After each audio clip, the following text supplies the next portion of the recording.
Hello दोस्तों, story Aditya YT में आपका स्वागत है। Rebirth of princess season 3 part 8 chapter 66 आभा की एक गलती।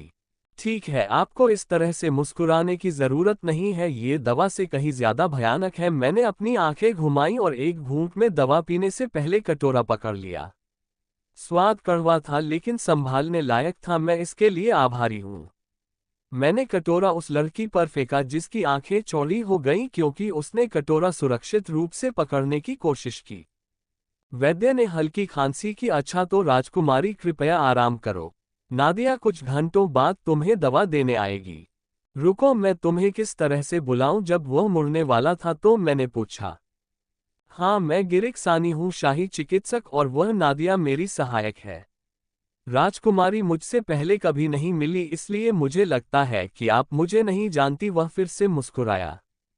मैंने तुमसे कहा था कि इस तरह मत मुस्कुराओ। क्या तुमने हर समय ऐसे ही भयानक भाव प्रकट करने की कसम खा रखी थी?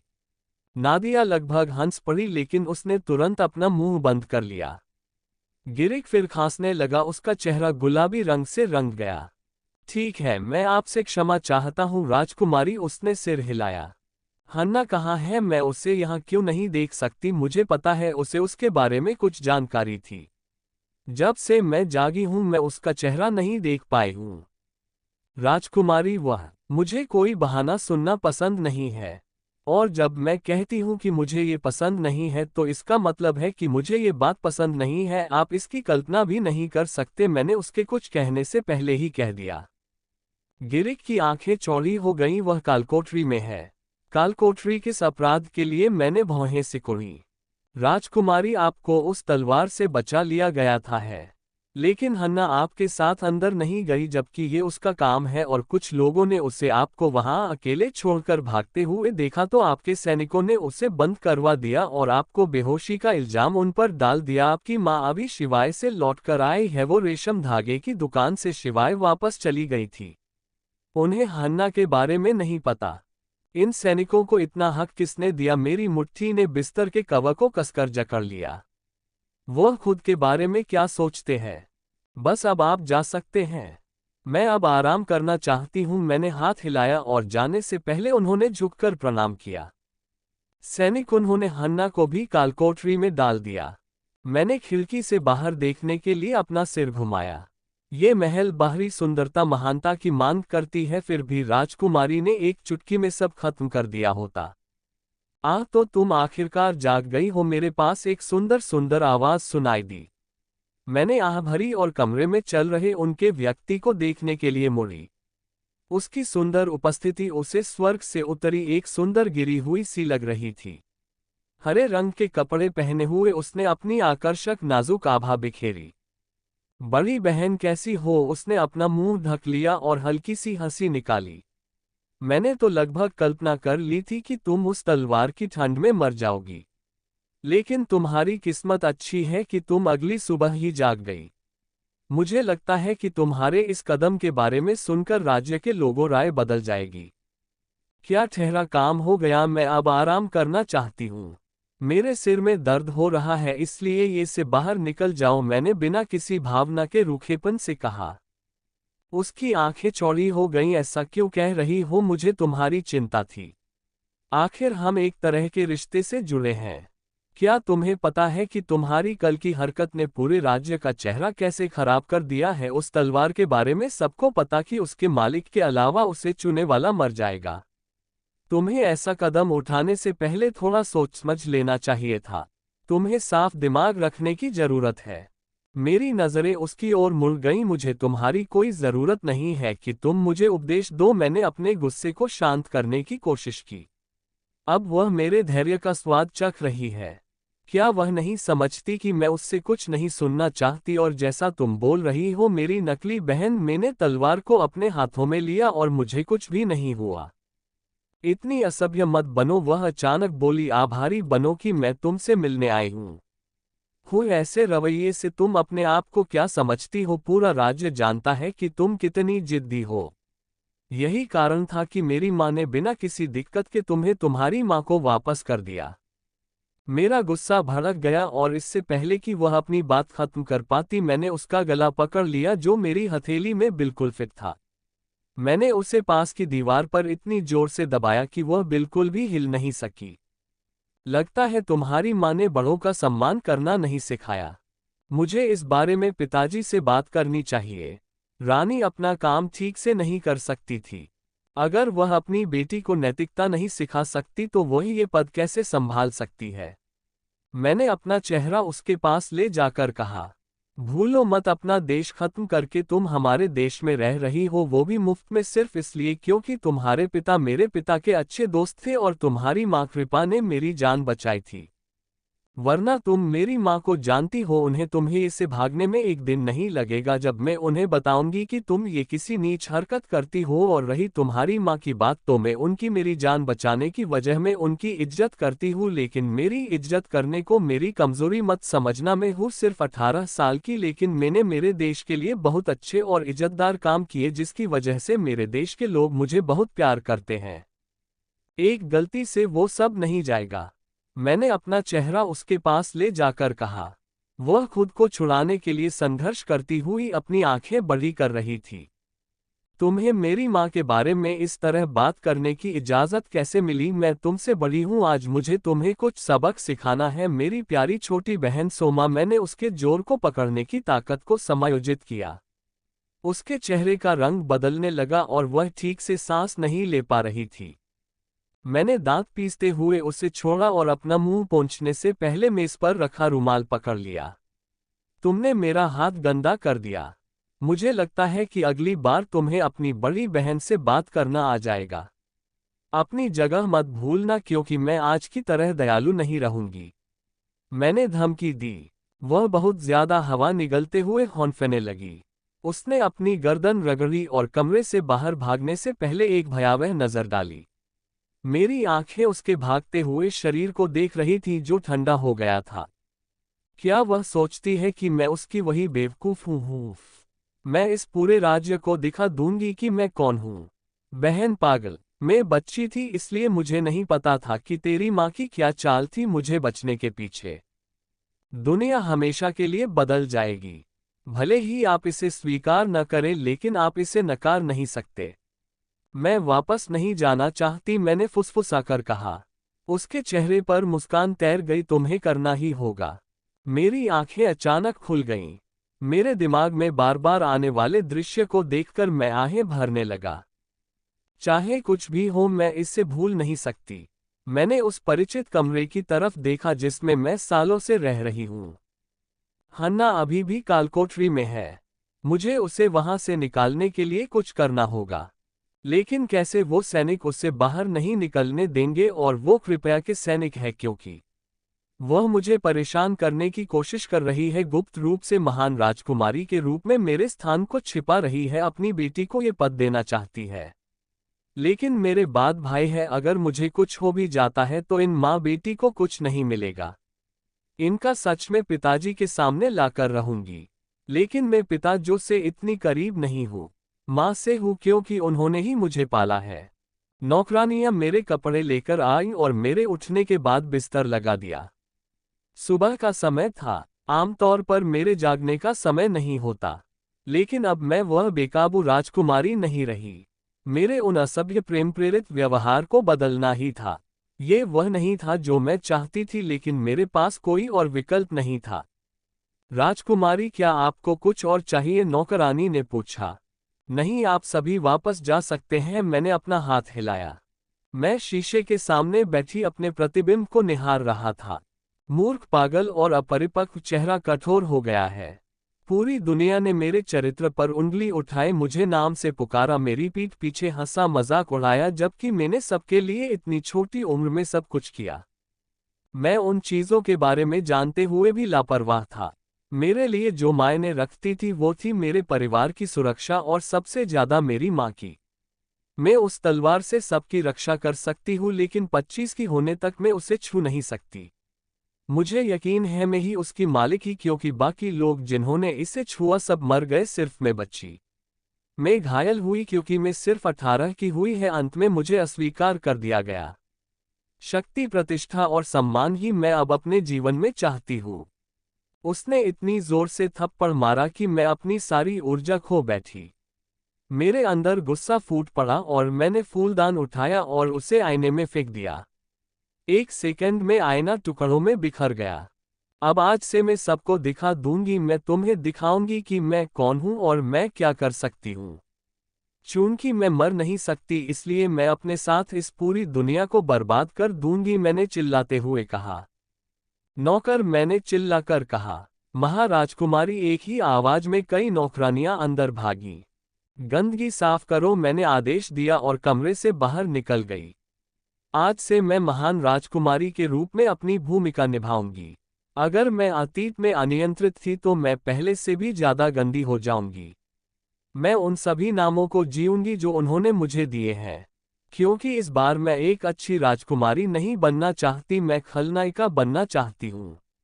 अपनी माँ को तरह जो मेरे रास्ते में आएगा उसे मैं बर्बाद कर दूंगी। मैं संकरे रास्ते से होते हुए राजा के निजी कक्ष की ओर बढ़ी। मुझे पता था कि वह सुबह की अदालत के लिए तैयार हो रहे होंगे। मुझे उनके जाने से पहले उससे मिलना है। जैसे ही मैं पहुंची, राजा के कक्ष के द्वारपाल ने मेरा रास्ता रोक दिया। राजकुमारी, मुझे व्यवधान डालने के लिए खेद है, लेकिन आपको इस समय महामहिम राजा से मिलने की अनुमति नहीं है। मैंने उसकी ओर देखा तो मैं गार्ड से कहती हूँ कि वह मेरे पिता को मेरे आने की सूचना दे। अगर वह मना कर देंगे तो मैं आपको परेशान नहीं करूंगी। गार्ड के चेहरे पर थोड़ा सा भाव आया और वह सिर हिलाकर अंदर चला गया। मैंने कुछ देर तक इंतजार किया, फिर वह सिर हिलाकर वापस आया। राजकुमारी, आपको अंदर जाने की अनुमति है। महामहिम राजा आपका इंतजार कर रहे हैं। मैंने सिर हिलाया और अंदर चली गई। ये पहली बार था जब मैं उनके कक्ष में गई थी। कमरा उनके आभामंडल की तरह राजसी लग रहा था। वे कुर्सी पर बैठे हुए अपनी चाय की चुस्की ले रहे थे। मेरे पिता, जो महाराज मानिक मेरी माँ के पति, सब उन्हें बुरा समझते हैं क्योंकि वो हर बात मुंह पर बोल देते हैं और किसी की नहीं सुनते। हाँ, सिवाय मेरी माँ के। मेरी माँ और उनकी बहुत रोमांच से भरी प्रेम कहानी है और कुछ लोग तो इस पर विश्वास भी नहीं करेंगे। मेरे पिताजी अपने परिवार से बहुत प्यार करते हैं और उनके लिए दुनिया खत्म कर सकते हैं। मैं भी अपने पिताजी से बहुत प्यार करती हूँ, लेकिन कभी दिखा नहीं पाती। मेरे और उनमें थोड़ी दूरियां हैं जो कि शायद उनके इधर से उधर देशों में घूमने की वजह से बनी, क्योंकि मेरे बड़े होने में वो मेरे साथ उतने नहीं थे जितनी मेरी माँ मेरे साथ थी। लेकिन मैं उनसे बहुत प्यार करती हूँ। नमस्कार पिताजी, आपका दिन मंगलमय हो, ऐसी कामना करती हूँ। उन्होंने ऊपर देखा। आभा, मेरी बेटी, तुम सुबह सुबह ही यहाँ क्या कर रही हो? मैं यहाँ कुछ मांगने आई हूँ। मैं तुम्हें महल से बाहर जाने के अलावा कुछ भी दे सकता हूँ। तुम फौज सीमा रेखा पार कर दोगी, उसने चेतावनी दी। मैं समझती हूँ पिताजी, मैं यहाँ उसके लिए नहीं हूँ। मैं आपसे अनुरोध करना चाहती हूँ कि हन्ना को कालकोठरी से रिहा कर दें। वह सलाखों के पीछे रहने के लिए निर्दोष थी। हन्ना, उसने भौहें सिकोड़ी। हाँ, उसे बिना किसी गलती के वहां रखा गया था, मैंने कहा। ठीक है, चूंकि तुम यही चाहती हो, तुम उसे रिहा कर सकती हो। मेरे पास तुम्हारे लिए शब्द हैं। मैंने मुस्कुराते हुए सिर हिलाया। पिताजी, इतना दयालु होने के लिए धन्यवाद। वह हंसा। आभा, तुम्हें क्या हुआ? वह मेरे करीब आए और फिर अपना हाथ मेरे सिर पर रखा। तुम्हारा व्यवहार तुम्हारे जागने के बाद से बदला हुआ लग रहा था। तुम बिल्कुल अपनी माँ की तरह दिख रही थी, इतनी संतुलित और समझदार। मैं मुस्कुराई। मैंने एक बहुत बड़ा सबक सीखा है। मैं अपनी सारी गलतियां सुधारना चाहती हूँ। मुझे खुशी है कि अब तुम इसे समझने लगी हो। तुम पहली राजकुमारी हो और तुम पर दूसरों से ज्यादा जिम्मेदारी है। जब तुम नियंत्रण से बाहर हो गई तो मुझे चिंता हुई। तुम्हारे रवैये ने मुझे बहुत परेशान कर दिया। वह मुझसे बहुत प्यार करता था, फिर भी मैं इतनी मूर्ख थी कि उसे कभी देख नहीं पाई। मेरी आंखें आंसुओं से जल उठीं। इससे पहले कि मैं कुछ समझ पाती, मैंने उन्हें गले लगा लिया। पिताजी, मुझे हर बात के लिए खेद है। मेरा कभी भी आपको दुख पहुंचाने का इरादा नहीं था, फिर भी मैंने आपको इतना कष्ट दिया, सबके सामने आपको शर्मिंदा किया। मैं रो पड़ी। वहां मेरी लड़की, तुम ही एकमात्र हो जो अपनी माँ की निशानी के रूप में हो। तुम हमारे प्यार का प्रतीक हो। नंदिनी और मैं तुम्हें बहुत चाहते हैं, लेकिन तुम इस बारे बात लापरवाह थी। उनके शब्द भावुक हैं। मुझे माफ कर दो पिताजी, मुझे अतीत में किए गए हर काम पर पछतावा है। वह सही थे, मेरे पागल दिमाग से मुझे ये सच्चाई कभी नहीं मिली। मुझे बस एक निराशाजनक प्यार पता था जिसे पहले कभी मौका ही नहीं मिला। वो तलवार। तुम्हें फिर से माफी मांगने की जरूरत नहीं है, पिता मुस्कुराए, तुम समझदार हो गई हो, मुझे इस बात की खुशी है। मैंने सिर हिलाया। एक गार्ड अंदर आया और सिर झुकाकर बोला, महाराज, सुबह की सभा का समय हो गया है। लगता है मुझे पहले निकलना होगा, पिता ने सिर हिलाकर कहा। चैप्टर 67 आभा की नंदिनी से बातें। मैं अब आपको यहां नहीं रखूंगी। देरी के लिए क्षमा चाहती हूं, मैंने झुककर उन्हें सम्मान देते हुए कहा। मुझे आशा है कि इस बार तुम अपनी बात पर कायम रहोगी। उन्होंने सिर हिलाया और कमरे से बाहर चले गए। मैं उनके पीछे पीछे बाहर निकल आए और एक गार्ड को आदेश दिया कि हन्ना को कालकोठरी से मुक्त कर दिया जाए। मैं अपने कमरे में वापस लौट रही थी जब एक नौकरानी ने मुझे बताया कि रानी मेरे आने का इंतजार कर रही है। उन्हें खबर मिल गई है ना? जैसे ही मैं माँ के कमरे में दाखिल हुई, महारानी माँ ने मेरी तरफ घूर कर देखा। वह कल से मुझसे बात करने के लिए मेरा इंतजार कर रही थी और अब जब उन्हें मौका मिला है तो वह खुद को रोक नहीं पाएगी। मैंने सुना है कि आप अपनी नौकरानी को रिहा करवाना चाहती हैं, मेरी बच्ची। मेरे अभिवादन से पहले ही उन्होंने सवाल दाग दिया। हाँ, मैंने सिर हिलाया। वह किसी कारण से वहां थी राजकुमारी, उन्होंने एक अपराध किया है। उन्हें कालकोठरी से मुक्त नहीं किया जा सका। मैं जानना चाहती हूँ कि वह क्यों थी और अब आप उसे वहां से क्यों निकलना चाहती हो। उसे किसके कहने पर बंद किया था और अब किसके कहने पर बाहर निकला जा रहा है? मैंने सामने खड़ी महिला को देखा। मेरी माँ मुझसे बहुत प्यार करती है और वो नहीं चाहती कि मेरे साथ कुछ भी गलत हो, इसलिए वो मेरे साथ किसी पर भी विश्वास नहीं करती, हन्ना पे भी नहीं। लेकिन मैंने उसे कहा था कि वो अपनी जान बचाकर महल वापस आ जाए और सबको वहां की खबर दे, लेकिन सबको लगा वो मुझे वह छोड़कर बचकर भाग आए। मानकृपा और उनके सैनिकों ने मेरे तलवार से बेहोश होने के बाद हन्ना को जेल में बंद कर दिया बिना कोई गलती किया। मैंने उनसे पूछा कि आपने ऐसा क्यों किया, तो वो बोले कि वो मुझे घायल छोड़कर वहां से अपने आप को बचाकर भाग आई थी। लेकिन ऐसा कुछ भी नहीं हुआ और बिना किसी बारे में जांच किए बिना वो बंद कर दी गई, जबकि वो मेरी देखभाल बहुत सालों से कर रही थी। आभा ने पहना बंद किया और नंदिनी उसको तरफ तेज निगाहों से देख रही थी। उसकी बेटी होशियार थी और नंदिनी पहचान सकती थी। वो कृपा को बिल्कुल पसंद नहीं करती थी और उसकी बेटी तो नंदिनी को भी पसंद नहीं थी। उसने उससे कभी कुछ गलत नहीं किया, लेकिन उसे देखकर लगता है ये आगे जाकर कुछ गलत करने वाली है। वो आभा को पसंद नहीं करती, लेकिन मानिक के उसके पिता को दिए वादे की वजह से वो उन्हें बाहर नहीं निकल सकती। लेकिन अगर उसकी बेटी को किसी वजह से दिक्कत हुई और वो उस बात में गलत नहीं हुई, वो किसी को भी छोड़ूंगी नहीं। बेटा, वो चिंता मत करो। अब मैं महल के वापस आ गई हूँ और कहीं भी नहीं जा रही हूँ। मैं अपना बहुत सारा काम खत्म करके आई हूँ। मैं सब संभल लूंगी। लेकिन असलियत में क्या हुआ था जिसकी वजह से वो तुम्हें घायल छोड़कर वहां से वापस भाग आई, ये बताओ, नंदिनी ने आभा से पूछा, जो उसकी तरफ खुश होकर देख रही थी क्योंकि उसकी माँ अब उसके साथ ज्यादा समय बिताएंगी।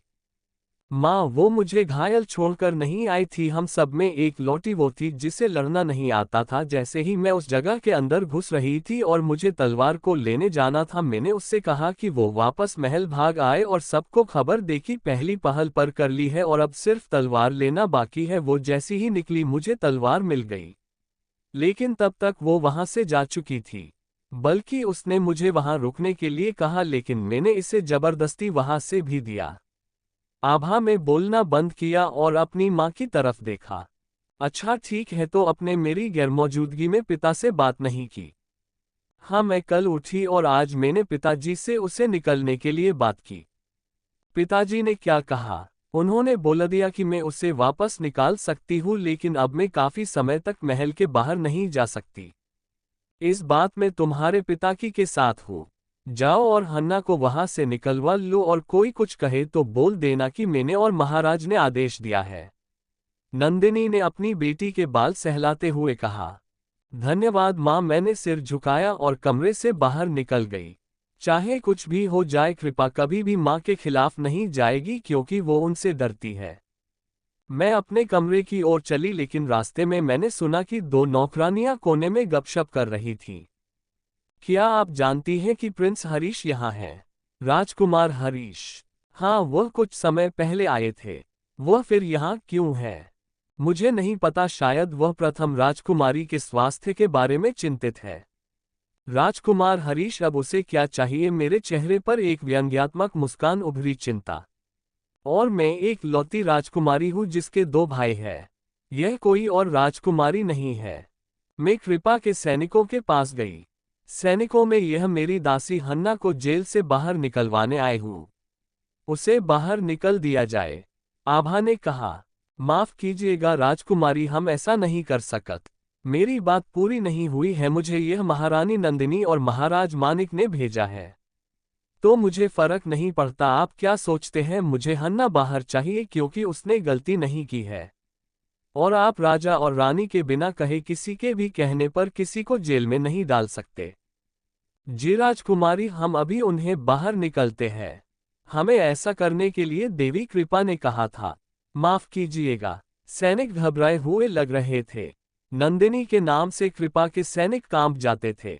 वो जानती थी उसे अपनी माँ का नाम लेना होगा अगर उनसे जल्दी काम करवाना है तो। मुझे फर्क नहीं पड़ता कि आपसे किसने कहा था, लेकिन मेरे से जुड़े लोगों को कुछ भी करने से पहले मेरे परिवार या मुझे बता दिया जाए और उनका आदेश लिया जाए। आप बाहर के हैं इसका मतलब ये नहीं कि हमारे महल में आदेश चलाएंगे। हन्ना बाहर आ गई और नंदिनी उसे अपने साथ लेकर वहां से बाहर आ गई और अपने कमरे में चली गई। सारे सैनिक चौंक कर वहीं खड़े रह गए। पहले कभी आभा ने किसी से ऐसा कुछ नहीं कहा। हमेशा वो अपने आप के रहती और महल में क्या हो रहा है इससे कुछ नहीं कहती थी, लेकिन अचानक उसने कृपा और सैनिक दोनों की बेइज्जती कर दी थी। कमरे में राजकुमारी हन्ना की चिंतित आवाज मेरे कानों में गूंजी और मुझे उसकी ओर देखने पर मजबूर कर दिया। मैंने देखा कि वह दुखी खड़ी थी, लेकिन उसकी आंखें चिंता से भरी हुई थीं। वह मेरी ओर चली आई और झुक गई। मुझे माफ करें राजकुमारी, जब आप जागी तो मैं आपके पास नहीं आ सकी। ये दृश्य देखकर मेरा दिल पिघल गया, लेकिन अंदर एक दर्द था। मैंने अपना सिर हिलाया। मूर्ख लड़की, तुम ऐसा क्यों कह रही हो? मैंने मुस्कुराते हुए कहा, मुझे तुमसे माफी मांगनी चाहिए थी। आखिरकार तुम्हें मेरी बिना सोचे समझे की गई हरकत की वजह से उस घटिया जगह पर रहना पड़ा। तुम इस तरह के व्यवहार के लायक नहीं हो। मुझे वाकई उसके लिए दुख हुआ। मेरे साथ उसे बहुत सी मुश्किलों का सामना करना पड़ा है। पहले मेरी हर हरकत की सजा उससे मिलती थी। हन्ना ने समझा। राजकुमारी, कृपया इस नौकर को ऐसे शब्दों से शर्मिंदा न करें। आपकी सेवा करना मेरा कर्तव्य है। ठीक है, हो सकता है कि मैंने अतीत में गलतियां की हों, लेकिन अब मैं शांत हूं। मैं इतिहास को फिर से दोहराने नहीं दूंगी। इस बार मैं सब कुछ बदलने की योजना बना रही हूं। मैं आपका मतलब नहीं समझ पाई राजकुमारी, वह उलझन में दिखी। तुम्हें धीरे धीरे पता चल जाएगा। जल्दी करने की कोई जरूरत नहीं है। अब जब तुम कालकोठरी से बाहर आ गई हो, तुम्हें खुद को साफ करना चाहिए और खाना खाने के बाद थोड़ा आराम करना चाहिए। अपने शरीर को खोई हुई ऊर्जा को पुनः प्राप्त करने दो, मैंने सुझाव दिया। राजकुमारी जैसे ही वह कहने वाली थी, एक और नौकरानी सिर झुकाए अंदर आए। महाराजकुमारी, महाराज चाहते हैं कि आप उनसे मीटिंग हॉल में मिलें। ओह, मैंने अपना सिर झुकाया। पिताजी चाहते हैं कि मैं मीटिंग हॉल में जाऊं, क्यों? क्या कोई मेहमान है? महाराजकुमारी को उत्तर देते हुए, महामहिम वर्तमान में हॉल में राजकुमार हरीश का सम्मान कर रहे हैं। मुझे आपको वहां लाने के लिए कहा गया था, नौकरानी ने उत्तर दिया। राजकुमारी हन्ना ने चौंककर मेरी ओर देखा। मुझे भी वहां साथ चलने दो। मुझे खुद को साफ करने में ज्यादा समय नहीं लगेगा। मैंने अपना सिर हिलाया। तुम्हें वही करना होगा जो मैंने कहा है। मैं इस मामले को अच्छे से संभाल सकती हूँ। अब वही करो जो मैंने कहा है। लेकिन हन्ना हिचकिचाई। मैंने भौहें सिकोड़ते हुए कहा, अब तुम मेरी बात नहीं सुनोगी। मैं क्षमा चाहती हूँ राजकुमारी, उसने अपना सिर झुका लिया। मैंने उसके कंधे पर थपथपाते हुए कहा, मैं तुम्हारी चिंता समझती हूँ, लेकिन मैं तुम्हें आश्वासन देती हूँ कि तुम्हें मेरे लिए चिंता करने की जरूरत नहीं है। मैंने कहा और दरवाजे की ओर चली, जबकि दूसरी नौकरानी मेरे पीछे पीछे आई। मुझे नहीं पता था कि ऐसा होगा। मुझे भी उम्मीद थी कि पिताजी का फोन आएगा जब मैंने सुना कि राजकुमार हरीश यहाँ हैं। आखिर वे राजा जैनेव के बेटे हैं, जो शाही वंश के तीसरे शक्तिशाली शासक थे। लोथल दक्षिणी भाग में स्थित था। इसे संसाधनों से भरपूर राज्य के रूप में भी जाना जाता था। लोथल में बेहतरीन कपड़ों की सामग्री मिलती है और रेशमी कपड़े उनमें से सबसे प्रसिद्ध हैं। कपड़े बनाने के लिए हमेशा लोथल से रेशमी कपड़े दूसरे राज्यों में भेजे जाते थे। बाजार में लोथल की अच्छी छवि है। माँ ने अपनी दुकान के लिए वहां से बहुत सुंदर धागे भी मंगाए हैं। मैं मीटिंग हॉल की ओर चली गई और 2 सैनिकों ने मेरे लिए दरवाजा खोला। जब मैं अंदर गई तो नौकरानी पीछे रह गई। हॉल के बजाय मैं देख सकती थी कि पिताजी और राजकुमार हरीश बातचीत कर रहे थे। कुछ समय तक के उन्हें पसंद करती थी और उनसे कहा भी, लेकिन उन्होंने मुझे मन कर दिया और बोले कि उन्हें कोमल लड़कियां पसंद है, वो नहीं जो लड़की है और कठोर होती है। और उनकी सगाई हो गई। और अब मुझे उनसे बिल्कुल फर्क नहीं पड़ता। मैं युवराज हरीश के अच्छे इरादों की सराहना करता हूँ। कल ही तुम्हारी सगाई हुई थी और तुम्हें यहाँ आना पड़ा, हमने तुम्हें परेशान कर दिया, पिता ने मुस्कुराते हुए कहा। महाराज कृपया मुझे शर्मिंदा न करें। जब मैंने सुना कि राजकुमारी आभा उस तलवार से घायल हो गई है तो मैं स्थिर नहीं रह सका और मुझे यहाँ आना पड़ा। आखिरकार महाराजकुमारी मेरे लिए पुरानी दोस्त की तरह है, मैं उन्हें बचपन से देखता आया हूँ। राजकुमार हरीश के कोमल शब्द कानों को सुखद लगते हैं। अगर मैं उन्हें बेहतर तरीके से नहीं जानती होती तो मैं उनकी बात पर यकीन कर लेती। आह मेरी राजकुमारी, तुम यहाँ हो, पिता ने मेरी ओर देखा और उज्ज्वल रूप से मुस्कुराए। देरी के लिए माफी चाहती हूँ पिताजी, मैंने झुककर युवराज हरीश की ओर देखा और नमस्कार मैंने शिष्टाचार दिखाते हुए कहा। न चाहते हुए भी मैं पिताजी के सामने अनादर नहीं दिखा सकती थी। राजकुमार हरीश ने थोड़ा सा मुंह सिकोड़ा, उनका चेहरा अजीब था। कुछ देर चुप रहने के बाद उन्होंने कहा, मैंने सुना है महाराजकुमारी की तबीयत खराब हो गई थी, अब आप कैसी हैं? मैं ठीक हूँ युवराज हरीश, पूछने के लिए धन्यवाद, मैंने हल्का सा सिर हिलाया। मेरे प्यारी राजकुमार हरीश, तुम्हारा हालचाल पूछने आए हैं।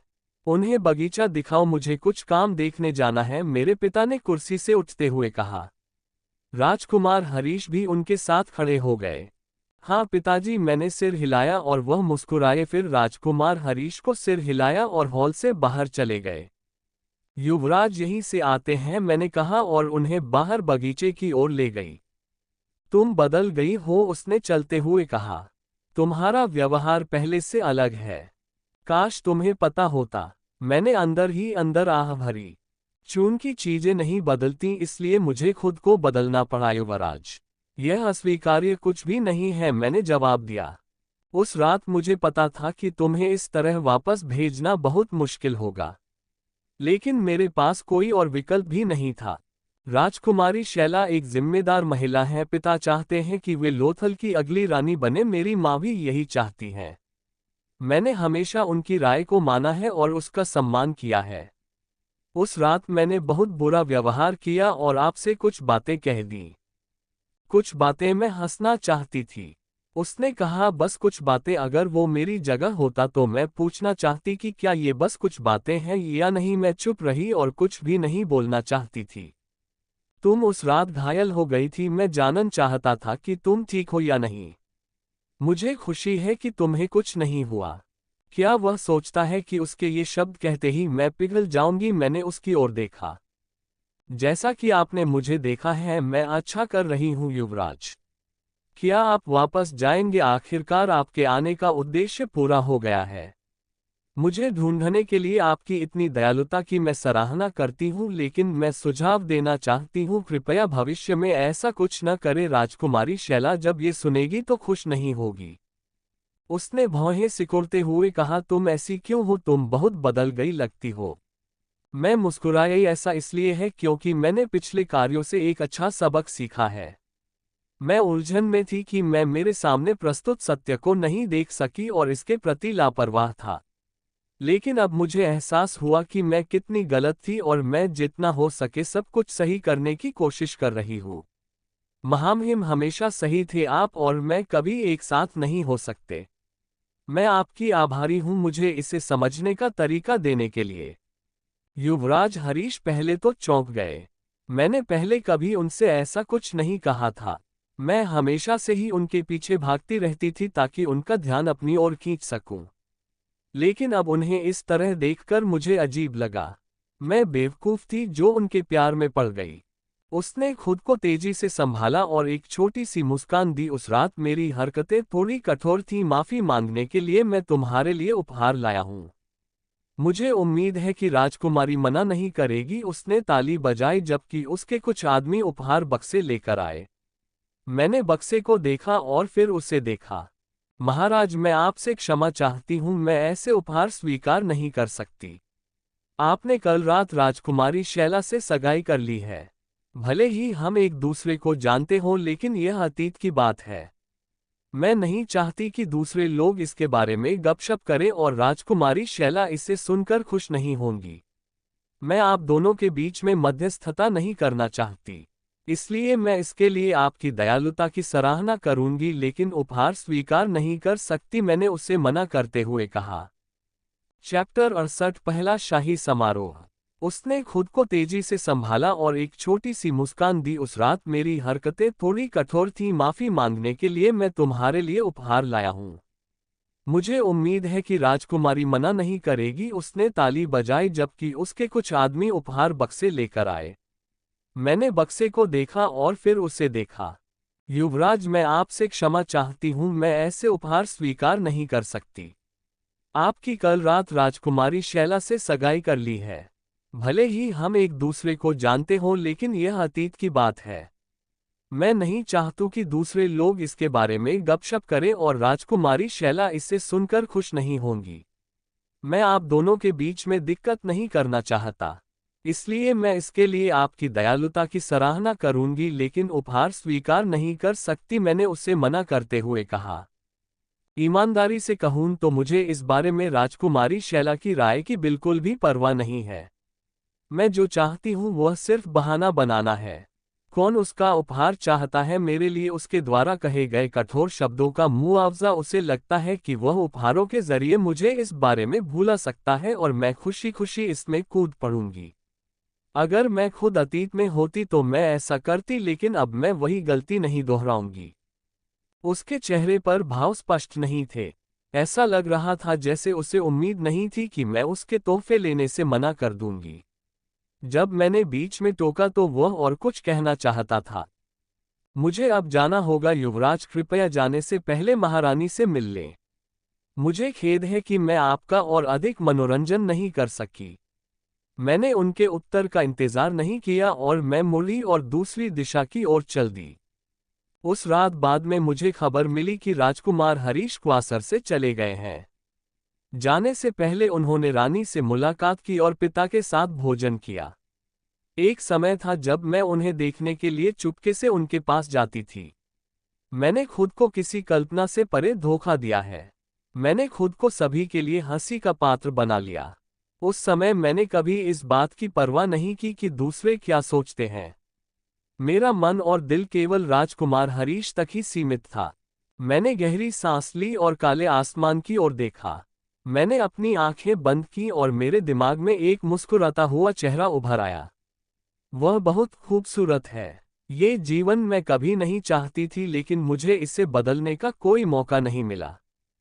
अगर आपने अंत भी चुन लिया तो भी आप उसे बर्दाश्त नहीं कर पाएंगे।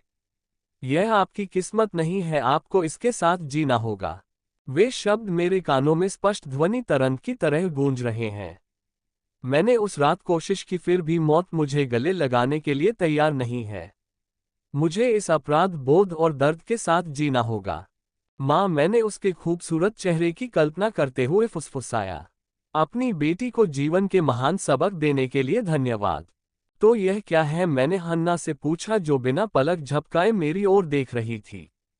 उसका हाव भाव अजीब था और उसके होंठ कांप रहे थे जैसे वह कुछ कहना चाहती हो। तुम जवाब दोगी या नहीं? मैंने भौहें सिकोड़ी। हन्ना ने अपना सिर हिलाया। राजकुमारी, मैंने आपको कभी किताबें पढ़ते नहीं देखा। अचानक क्या हो गया? मैंने अपने हाथ में रखी किताब पर नजर डाली। कुछ नहीं, मैंने सोचा कि अपने समय का अच्छा इस्तेमाल करूं। किताब के साथ आम दिनों में आप हमेशा हाय में व्यस्त रहती हो। जब मैंने उसकी ओर देखा और अपनी आंखें सिकोड़ ली तो वह रुक गई। मैं उसे इस तरह सोचने के लिए दोषी नहीं ठहरा सकती, क्योंकि यह सच था। पहले मेरा दिमाग हमेशा हरीश के इर्द गिर्द रहता था, उनका ध्यान आकर्षित करने के तरीके सोचती थी और उनसे मिलने की योजना बनती थी। मैंने अंदर ही अंदर आह भरी, हन्ना, चीजें बदल गई हैं इतनी कि अब पुरानी बातों पर सोचने का कोई मतलब नहीं है। मैंने जवाब दिया। भले ही मैं अपने अनियंत्रित व्यवहार की उन शर्मनाक छवियों को नहीं काट सकी, फिर भी मुझे आने वाले दिनों को अच्छा बनाना है। राजकुमारी, क्या आप राजकुमार हरीश को छोड़ रही हैं? क्या मैं उससे चिपक जाऊं? मैंने हंसते हुए कहा। वह एक सगाईशुदा आदमी है और वाटे की उस खूबसूरत राजकुमारी से शादी करेगा। मैं अपनी इच्छा के लिए किसी दूसरी औरत के आदमी की चाहत कैसे कर सकती हूँ? अब उन सभी व्यवहार के बारे में सोच रही हूँ जो मैंने अपने अतीत में किया है। मुझे बहुत पछतावा है। हन्ना तुरंत मेरे पास आ गई और बोली, राजकुमारी, भले ही राजकुमार हरीश सम्माननीय और सुंदर हो, लेकिन वह आपके लायक नहीं है। वह आपके प्यार के बारे में स्पष्ट रूप से जानता था, लेकिन हमेशा उससे अनजान रहा। आप सुंदर और प्रतिभाशाली हैं, लेकिन उसने कभी भी आपके अच्छे पक्ष को चुनने की कोशिश नहीं की, फिर भी हमेशा बुरे पक्ष को ही देखा। इस तरह के व्यक्ति के लिए वह भविष्य में एक महान शासक कैसे बन सकता है? मैं मुस्कुराए, मेरी वफादार नौकरानी। और भी बहुत सी बातें हैं जो तुम्हें पता नहीं है। लेकिन उसने जो कहा वो बिल्कुल भी गलत नहीं था। राजकुमार हरीश एक ऐसा व्यक्ति था जो अपने हर काम से लाभ पाने के लिए कुछ भी कर सकता था। मैं बेकाबू थी, जंगली जानवर की तरह उसका पीछा कर रही थी जो आंखें मूंद लेता था। जहां वाटिया की राजकुमारी शैला एक संतुलित, सुंदर और बुद्धिमान महिला थी जिसे रानी बनने के लिए विशेष रूप से प्रशिक्षित किया गया था। मेरी और उसकी तुलना में वह निश्चित रूप से उसे चुनेगा। दुनिया के लिए वह उससे शादी कर रहा था क्योंकि वह मेरे कामों और प्यार के प्रदर्शन से थक गया था, जबकि यह शुरू से ही उसका चुनाव था। उसने अपनी शतरंज की गोटियां इतनी अच्छी तरह से बिछाईं कि सबकी आंखें चौंधिया गईं। मैंने अपनी नौकरानी की ओर देखा। अब तुम दूसरों के मामले में दखल दे रही हो। मेरा यह मतलब नहीं था। मुझे वह पसंद नहीं है। हन्ना ने तुरंत अपना सिर हिलाया। जाओ और ड्रैगर केस ले आओ।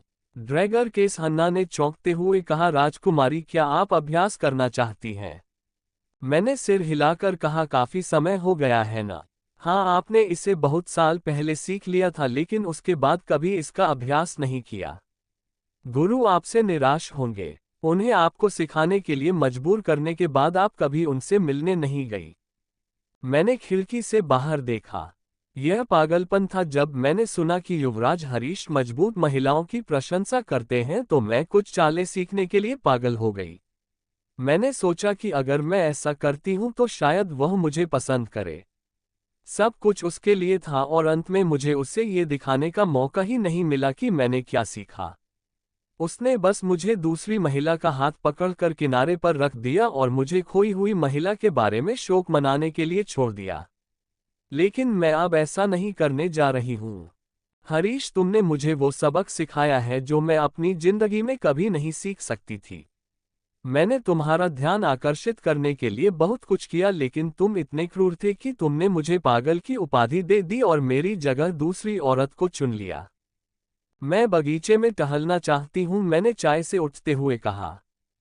प्रैक्टिस के बारे में क्या? हन्ना ने केस पकड़ते हुए पूछा। मैं ये काम बाद में करूंगी। अभी चलो बगीचे में चलते हैं, मैंने कहा और दरवाजे की ओर चल दिया। रास्ते में मेरी मुलाकात एक और दुश्मन से हुई। जब वह हल्की मुस्कान के साथ मेरी ओर आई तो मेरी नजरें उसकी आकृति पर टिक गईं।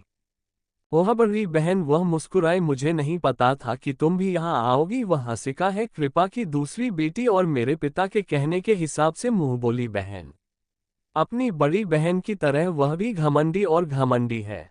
उसके लिए एक सुंदर चेहरा ही मूल्यवान है। मुझे नहीं पता था कि इस महल की मालिक केवल तुम ही हो, नकली छोटी बहन। मुझे ऐसा कोई कारण नहीं दिखता कि मैं अपनी मर्जी से घूमूं और मुझे किसी से अनुमति लेने की जरूरत नहीं है, क्योंकि मैं इन दो देशों की एक लौटी असली राजकुमारी हूँ। मुझे लगता है तलवार से घायल होने से आपके रवैये में बदलाव आया होगा, लेकिन इससे यह बात नहीं बदलेगी कि आप हमेशा की तरह ही उग्र हैं। वह हंसी माँ सही थी, मुझे आप जैसे व्यक्ति पर अपना समय बर्बाद नहीं करना चाहिए। उसने अपने पीछे खड़ी दो नौकरानियों की ओर हाथ हिलाया। क्या आपने इस बड़ी बहन को देखा? मैंने नौकरानियों की तरफ देखा जो अपने हाथों में डिजाइनर कपड़े पकड़े हुए थीं। मैंने उनकी तरफ एक भौं उठाई। हंसिका फिर से हंसी। ओह, मैं तो भूल ही गई, किसी ने तुम्हें बताया नहीं, लेकिन तुम्हारी बहन होने के नाते मैं तुम्हें बताऊंगी। उसने अपना मुंह ढक लिया और हंसी। बस कल ही हमें मिन्नेग्रा से निमंत्रण मिला राजकुमारी गुरनूर के लिए आयोजित शाही समारोह में भाग लेने का, जो उम्र में बढ़ रही है। लेकिन अफसोस, आपको पिता ने खुद महल में कैद कर रखा है। आंखों में उपहासपूर्ण भाव था। मिन्नेगारा, मैं इस राज्य को जानती हूँ। ये राजा हेमंत कैवन द्वारा शासित पहला शक्तिशाली देश भी था। अब तक कोई भी शक्ति में उसका मुकाबला नहीं कर सकता। हर राज्य उनसे संबंध बनाने के लिए बेताब था। मिन्नेगारा शक्ति चाहता है और कमजोरों के लिए कोई जगह नहीं है।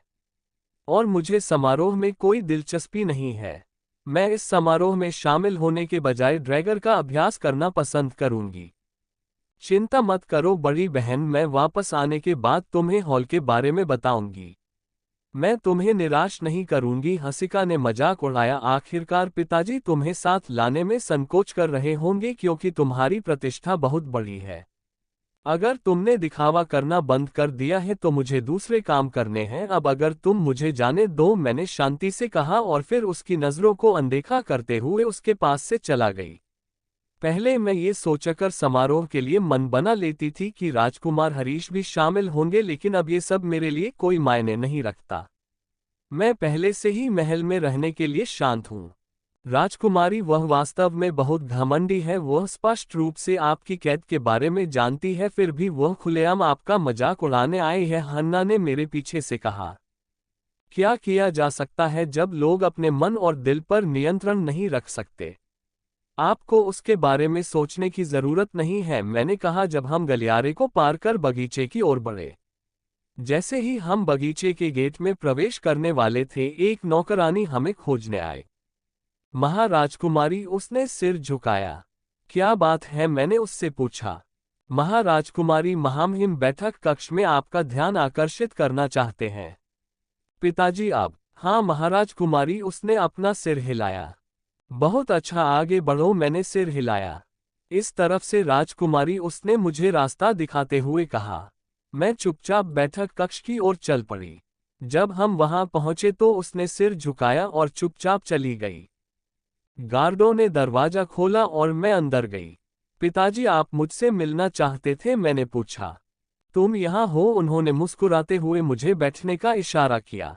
वह आराम कुर्सी पर बैठे थे, जबकि टेबल हमारे बीच दूरी बना रही थी। मैंने सिर हिलाया और उनके सामने बैठ गई। उन्होंने मेज पर एक निमंत्रण रखा। यह मिन्नागारा का निमंत्रण है। राजा हेमंत ने हमें अपनी बेटी के बड़े होने के अवसर पर आयोजित शाही समारोह में शामिल होने के लिए आमंत्रित किया है। मैंने निमंत्रण पर कड़ी नजर डाली और फिर अपनी नजरें उस पर घुमाते हुए कहा, हाँ मैंने इसके बारे में सुना है। हंसिका मुझे बताने में बहुत खुश थी। पिता ने सिर हिलाते हुए कहा, हमें राजा हेमंत के अनुरोध को ध्यान में रखना होगा और उन्हें निराश नहीं करना होगा। पिताजी, मैं नहीं जा सकती। मैं महल में ही रहना चाहती हूँ। मैंने खुले तौर पर मना कर दिया। ऐसा नहीं चलेगा, उसने मना कर दिया। तुम शिवाय और क्वासर की पहली राजकुमारी हो। तुम कैसे शामिल नहीं हो सकती हो? भले ही तुम नहीं चाहती हो, तुम हरे देशों की खातिर इस पार्टी में शामिल हो। निमंत्रण में राजघराने के हर व्यक्ति का नाम है। अगर तुम इसे मना करोगी तो यह उनके प्रति अनादर होगा। क्या तुम चाहती हो कि हमारे देश पूरी दुनिया के सामने अपना अपमान करे? तब हम नहीं, हर दूसरा राज्य इसमें शामिल होगा। और तुम्हारी खुशी के लिए शिवानी मौसी, ताए जी और समर्थ मौसा ताऊजी भी वहां पहुंचने वाले हैं। क्या तुम उनसे मिलना नहीं चाहती? मैंने गुस्से से अपनी मुट्ठी भींच ली। क्या ये लोग मुझे एक पल के लिए भी चैन से नहीं रहने दे सकते? मैं नहीं चाहती, फिर भी मुझे वहां जाने के लिए खुद को देना पड़ा क्योंकि मैं बहुत समय से मौसी से नहीं मिली हूँ। वो मुझे बहुत पसंद है और उनका बेटा मेरा भाई, हम दोनों की बहुत पट्टी है साथ में। लेकिन इस समय मैं प्रस्ताव को बिल्कुल भी अस्वीकार नहीं कर सकता थी। मैंने अनिच्छा से सिर हिला दिया। पिता ने संतोषप्रद मुस्कान देते हुए कहा, बहुत अच्छा, मुझे पता था तुम समझोगी। मैंने मुस्कुराने की कोशिश की जबकि मेरी आंखें मेज पर रखे निमंत्रण पत्र को टुकड़ों में फाड़ रही थीं। ड्रैगर की नोक लकड़ी के लक्ष्य में घुस गई। राजकुमारी, यह पहली बार है जब आप मिन्नागारा की शाही समारोह में भाग लेने जा रही हैं। आप उत्साहित क्यों नहीं दिख रही हैं? इसमें उत्साहित होने की कोई बात नहीं है। मैंने अपनी उंगली ड्रैगर के नुकीले किनारे पर घुमाई। मैं अपनी त्वचा में ठंडक महसूस कर सकती थी। राजकुमारी सोमा और हंसिका बहुत उत्साहित थीं। मैंने देखा कि उनकी नौकरानियां बीच बीच में महल के अंदर बाहर आती जाती रहती थीं। उन्होंने पहले ही बॉल में पहनने के लिए नए आभूषणों के सेट मांग लिए थे। हन्ना ने जानकारी दी। मेरे होठों पर एक मुस्कुराहट उभरी। ऐसा लग रहा है कि रानी अपनी खूबसूरत बेटियों को इस कार्यक्रम में दिखाना चाहती हैं। बेशक वह महान शक्ति के साथ किसी तरह का रिश्ता बनाना चाहेगी। अगर उसकी बेटी में से कोई एक ऊपरी हाथ पाती है तो वह इसका इस्तेमाल मुझे और अधिक वश में करने के लिए कर सकती है और पिता को अपने पक्ष में खींच सकती है ताकि वह जो चाहे कर सके। लेकिन माँ ऐसा होने नहीं देंगी और मैं भी नहीं। मैं किसी को भी हमारे देश में सुख नहीं फैलाने दूंगी। महामहिम ऐसा नहीं करेंगे, हन्ना ने हौंफते हुए कहा। महामहिम ने हमेशा आपका साथ दिया है, भले ही कुछ अराजकता हो। वह आपसे सबसे ज्यादा प्यार करते हैं। मैं ये जानती हूँ। पिताजी ने मेरे साथ अच्छा व्यवहार किया, भले ही मैंने हमेशा उनकी छवि और प्रतिष्ठा को बर्बाद किया है। उन्होंने मेरी परवाह की, इसलिए मैं अभी भी अपनी पहली राजकुमारी की स्थिति में हूँ। मैं जानती हूँ कि काफी लोग यह मेरी स्थिति को सोमा को देना कितना चाहती है, लेकिन उनके हर प्रयास को पिताजी ने अस्वीकार कर दिया। पिताजी हमेशा माँ से प्यार करते हैं। वह ऐसा नहीं करेंगे और वो जानते हैं कि देश के लिए क्या अच्छा है, और वो लोग नहीं जो देश के हारने पर उसे और अपने परिवार को अकेला छोड़कर किसी दूसरे में आकर छुप गए। चैप्टर 69 आभा की कला। मिन्नेगारा, मैं इस राज्य को जानती हूँ। ये राजा हेमंत कैवन द्वारा शासित पहला शक्तिशाली देश भी था। अब तक कोई भी शक्ति में उसका मुकाबला नहीं कर सकता। हर राज्य उनसे संबंध बनाने के लिए बेताब था। मिन्नेगारा शक्ति चाहता है और कमजोरों के लिए कोई जगह नहीं है। और मुझे समारोह में कोई दिलचस्पी नहीं है। मैं इस समारोह में शामिल होने के बजाय ड्रैगर का अभ्यास करना पसंद करूंगी। चिंता मत करो बड़ी बहन, मैं वापस आने के बाद तुम्हें हॉल के बारे में बताऊंगी। मैं तुम्हें निराश नहीं करूंगी, हंसिका ने मजाक उड़ाया। आखिरकार पिताजी तुम्हें साथ लाने में संकोच कर रहे होंगे क्योंकि तुम्हारी प्रतिष्ठा बहुत बड़ी है। अगर तुमने दिखावा करना बंद कर दिया है तो मुझे दूसरे काम करने हैं। अब अगर तुम मुझे जाने दो, मैंने शांति से कहा और फिर उसकी नजरों को अनदेखा करते हुए उसके पास से चला गई।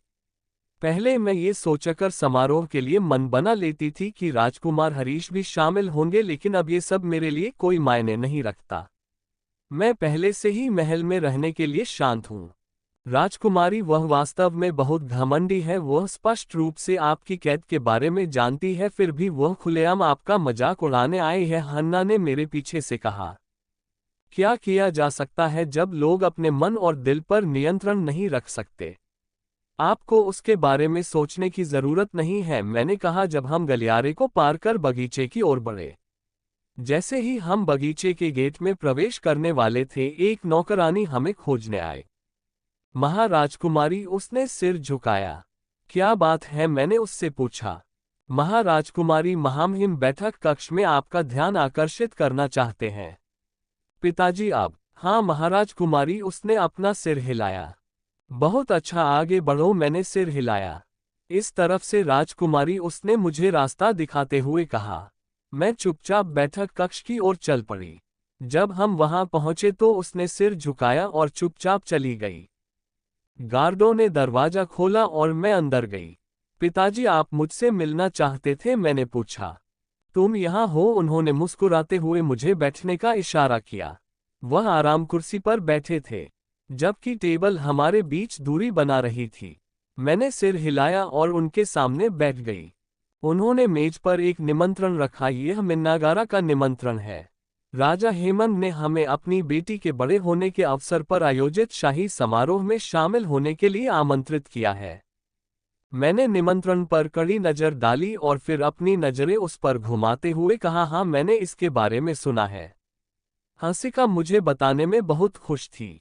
पिता ने सिर हिलाते हुए कहा, हमें राजा हेमंत के अनुरोध को ध्यान में रखना होगा और उन्हें निराश नहीं करना होगा। पिताजी, मैं नहीं जा सकती। मैं महल में ही रहना चाहती हूँ। मैंने खुले तौर पर मना कर दिया। ऐसा नहीं चलेगा, उसने मना कर दिया। तुम शिवाय और क्वासर की पहली राजकुमारी हो। तुम कैसे शामिल नहीं हो सकती हो? भले ही तुम नहीं चाहती हो, तुम हरे देशों की खातिर इस पार्टी में शामिल हो। निमंत्रण में राजघराने के हर व्यक्ति का नाम है। अगर तुम इसे मना करोगी तो यह उनके प्रति अनादर होगा। क्या तुम चाहती हो कि हमारे देश पूरी दुनिया के सामने अपना अपमान करे? तब हम नहीं, हर दूसरा राज्य इसमें शामिल होगा। और तुम्हारी खुशी के लिए शिवानी मौसी, ताई जी और समर्थ मौसा, ताऊजी भी वहां पहुंचने वाले हैं। क्या तुम उनसे मिलना नहीं चाहती? मैंने गुस्से से अपनी मुट्ठी भींच ली। क्या ये लोग मुझे एक पल के लिए भी चैन से नहीं रहने दे सकते? मैं नहीं चाहती, फिर भी मुझे वहां जाने के लिए खुद को देना पड़ा, क्योंकि मैं बहुत समय से मौसी से नहीं मिली हूँ। वो मुझे बहुत पसंद है और उनका बेटा मेरा भाई, हम दोनों की बहुत पट्टी है साथ में। लेकिन इस समय मैं प्रस्ताव को बिल्कुल भी अस्वीकार नहीं कर सकता थी।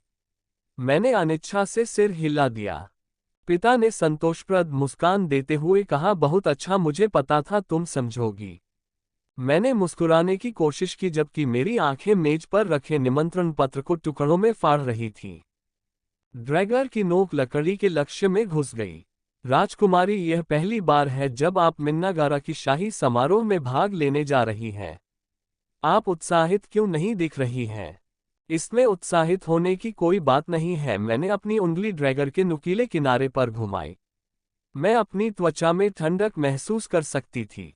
राजकुमारी सोमा और हंसिका बहुत उत्साहित थीं। मैंने देखा कि उनकी नौकरानियां बीच बीच में महल के अंदर बाहर आती जाती रहती थीं। उन्होंने पहले ही बॉल में पहनने के लिए नए आभूषणों के सेट मांग लिए थे। हन्ना ने जानकारी दी। मेरे होठों पर एक मुस्कुराहट उभरी। ऐसा लग रहा है कि रानी अपनी खूबसूरत बेटियों को इस कार्यक्रम में दिखाना चाहती हैं। बेशक वह महान शक्ति के साथ किसी तरह का रिश्ता बनाना चाहेगी। अगर उसकी बेटी में से कोई एक ऊपरी हाथ पाती है तो वह इसका इस्तेमाल मुझे और अधिक वश में करने के लिए कर सकती है और पिता को अपने पक्ष में खींच सकती है, ताकि वह जो चाहे कर सके। लेकिन माँ ऐसा होने नहीं देंगी और मैं भी नहीं। मैं किसी को भी हमारे देश में सुख नहीं फैलाने दूंगी। महामहिम ऐसा नहीं करेंगे, हन्ना ने हौंफते हुए कहा। महामहिम ने हमेशा आपका साथ दिया है, भले ही कुछ अराजकता हो। वह आपसे सबसे ज्यादा प्यार करते हैं। मैं ये जानती हूँ। पिताजी ने मेरे साथ अच्छा व्यवहार किया, भले ही मैंने हमेशा उनकी छवि और प्रतिष्ठा को बर्बाद किया है। उन्होंने मेरी परवाह की, इसलिए मैं अभी भी अपनी पहली राजकुमारी की स्थिति में हूँ। मैं जानती हूँ कि काफी लोग यह मेरी स्थिति को सोमा को देना कितना चाहती है, लेकिन उनके हर प्रयास को पिताजी ने अस्वीकार कर दिया। पिताजी हमेशा माँ से प्यार करते हैं। वह ऐसा नहीं करेंगे और वो जानते हैं कि देश के लिए क्या अच्छा है, और वो लोग नहीं जो देश के हारने पर उसे और अपने परिवार को अकेला छोड़कर किसी दूसरे में आकर छुप गए। इसमें कोई संदेह नहीं है, मैंने कहा और ड्रैगर को पुनः लक्ष्य की ओर फेंका, जो लकड़ी के बीच में घुस गया और पहला ड्रैगर गिर गया। राजकुमारी, आपका काम बहुत सहज है।